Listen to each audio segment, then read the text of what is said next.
Hello বন্ধুরা, দেখো আমরা সবাই মিলে আজকে বেরিয়ে পড়েছি খুব মজা করতে করতে। দেখো দেখো দেখো কোথায় যাচ্ছি একটু গেস করো তোমরা সবাই। দেখো সবাই বাড়ির সবাই মিলে 14 জন সদস্য মিলে আমরা বেরিয়ে পড়েছি, চললাম। দেখো তো কোথায় যাচ্ছি, গেস করো গেস করো। দেখো বুঝতে পারছো কিছু?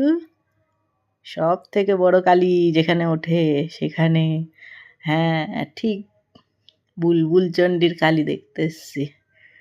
দেখো কত সুন্দর লাইটিংগুলো করেছে, আমার তো খুবই পছন্দ হয়েছে। এই টুনির ছাদের তলা দিয়ে যেতে আমার খুবই ভালো লাগে।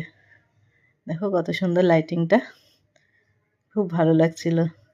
ঢুকেই তো আমি লাইটিংয়ের ভিতরে ঢুকে কয়েকটা ফটোশ্যুট করে নিয়েছি। চলো এবার তোমাদের কালীটা দেখায়। এই যে এই ভেতর দিয়ে যেতে আমার এত ভালো লাগছিল, এত